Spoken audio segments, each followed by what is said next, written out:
বর্তমানে বাংলাদেশের সামাজিক প্রেক্ষাপটে বিশাল বড় একটা চ্যালেঞ্জ হচ্ছে বিয়ের পরে স্ত্রীকে নিয়ে বাবা মায়ের পরিবারে থাকা। এটা যৌথ পরিবারের জন্য একটা বিশাল বড় সংঘাত।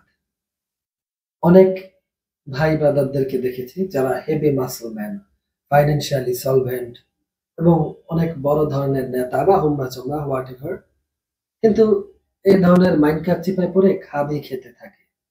কারণ যখন একপাশে বাবা মা বা পরিবার, আরেক পাশে স্ত্রী, মাঝখানে পুরুষ, তার অবস্থানটা খুবই কমপ্লিকেটেড হয়। এপাশ ওপাশ কোনো পাশকেই অবজ্ঞা করা যায় না, ছোট করা যায় না, এবং ফলশ্রুতিতে দুই পাশ থেকে যে প্রেশার, সেটা আসলে খুবই দুর্বিষহ, আনঅ্যাভয়েডেবল সার্কামস্ট্যান্স। তো এখন, আগেও তো যৌথ পরিবার ছিল, তখন তো এইসব কথা শোনা যায়নি। এখন কেন শোনা যাচ্ছে? এখন শোনা যাচ্ছে এই কারণে, কারণ যৌথ পরিবার কোলাপস করছে, ডিভোর্স, সেপারেশন, এগুলো আমরা বেশি বেশি দেখছি। এ কারণেই এই সংঘাতের বিষয়ে অনেক বেশি আতঙ্কিত থাকে নারী পুরুষ উভয়ই বিয়ের আগে। করণীয় কি? সমাধান কি? করণীয় বা সমাধান আসলে খুবই খুবই সিম্পল বা সহজ, কিন্তু একই সাথে বাংলাদেশের সামাজিক প্রেক্ষাপটে খুবই অগ্রহণযোগ্য সেই সমাধান। কারণ দীর্ঘকাল ধরে আমরা যে কৃষ্টি কালচার প্রথিত করেছি আমাদের ছেলে মেয়েদের মধ্যে, তার ফলে বেসিক বা মৌলিক অধিকারের বিষয়গুলো যখন সমাধান হয়, তো সেটা মানতে পারে না যে এটা তো আদিক্ষেতা। তার মধ্যে আবার অনেক যৌথ পরিবারের অনেক ছেলেরা আছে যারা চিন্তা করে যে হারাম খেয়ে বেঁচে থাকার চেয়ে হালালেই সন্তুষ্টি। এই ধরনের চিন্তা সাংসারিক জীবনে বেশি দূর সার্ভাইভ করতে দেয় না, কারণ এটা খুবই অবিবেচনা প্রসূত সিদ্ধান্ত। কারণ বিয়েটা শুধু শারীরিক প্রয়োজন নয়, এটা একটা লম্বা সময়, বলা যেতে পারে আমরণের জন্য একটা সিদ্ধান্ত নেওয়া। আমি লিভিং লিভিং রিলেশনশিপে যাচ্ছি পার্টনারের সাথে, এবং সেটা ফিজিক্যাল স্যাটিসফ্যাকশন হোক বা না হোক, আমি আজীবন এই পার্টনারশিপে থাকবো। সেটা রিলিজিয়াস ভাবে এবং আইনি ভাবে সেটা প্রতিজ্ঞা করে একসাথে বসবাস করা। সো ওই হারাম না খেয়ে হালাল খেয়ে বাঁচবো, এই চিন্তাটা খুবই ইলেজিটিমেট বা ইনভ্যালিড আর কি। হ্যাঁ, তাহলে বিষয়টা দাঁড়ালো কি, যে সমাধানটা কি হতে পারে?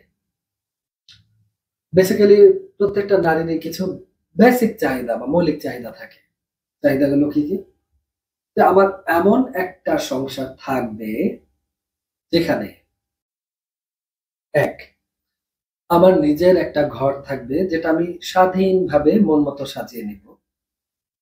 দুই, আমার নিজের একটা কিচেন থাকবে যেখানে আমি ইচ্ছে মতো রেসিপি ট্রাই করব। কেউ আমাকে তেল, নুন, চিনি বা হাবিজাবি মশলাপাতির ব্যবহার কম বেশি করা নিয়ে খোঁটা দিবে না। তিন, আমার নিজের একটা প্রাইভেট স্পেস থাকবে যেখানে আমার স্বামী ব্যতীত অন্য কেউ জবাবদিহি চাইতে আসবে না। চার, স্বামীর কাছে ছোটখাটো যে কোনো আবদার আমি করলে, বা ছোট আবদার বড় করে একটু রোমান্টিসিজম ভাবে আবদার করলে, সেটাকে কেউ ন্যাকামো বলে তাচ্ছিল্য করতে আসবে না। পাঁচ, স্বামীর সাথে একান্তে সময় কাটালে কেউ বাঁকা চোখে তাকাবে না। ছয়, সামাজিকতার নামে স্বামীর আত্মীয় স্বজন বা বংশের সবাইকে গণহারে রান্না করে খাওয়ানোর জন্য কিচেনে আমাকে 24 ঘন্টা পড়ে থাকতে হবে না। সাত, ঠিকঠাক কাপড় পরার পরেও পরিবারের বয়স্ক সদস্যদের কাছ থেকে কাপড় চোপড় তো ঠিক নেই, এই টাইপের কটু কথা শুনতে হবে না।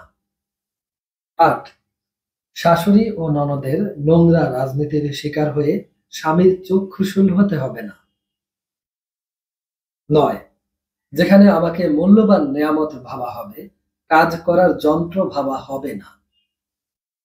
10, যেখানে আমাকে এবং আমার পরিবারকে যথাযথ মর্যাদা দেয়া হবে, লাঞ্ছিত করা হবে না। এখানে এই যে বিষয়গুলো বললাম, এগুলো মেয়েদের খুবই হালাল বা যৌক্তিক স্বপ্ন। এখানে তাকে নসিহত করার বা উপদেশ দেওয়ার কিছু নেই।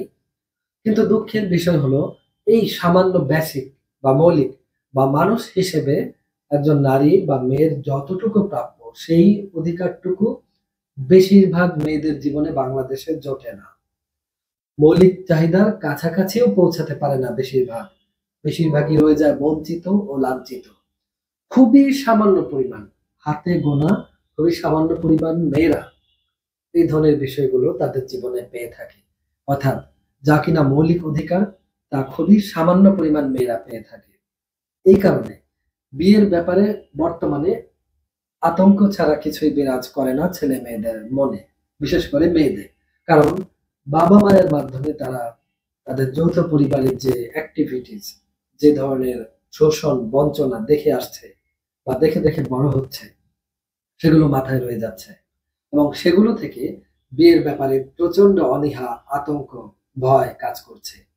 এই সমাধানগুলো সামাজিকভাবে রেভলিউশন ঘটিয়ে যদি করা না যায়, তাহলে যৌথ পরিবার দিন দিন ভাঙতেই থাকবে এবং আমরা মনে করব যে সামাজিক আহ অবক্ষয় হয়েছে, মূল্যবোধের চরম বিপর্যয় ঘটেছে। আসলে আমরা মানে যা আমরা বঞ্চিত হয়েছি, বিশেষ করে সিনিয়রদের কথা যদি বলি, যা থেকে আমরা বঞ্চিত হয়ে অভ্যস্ত হয়ে গেছি, যে বঞ্চিত হওয়াটাই স্বাভাবিক, সেই বেড়াজাল থেকে বেরিয়ে আসতে হবে। তা না হলে জেনারেশন গ্যাপ মিলবে না, ফিল আপ হবে না।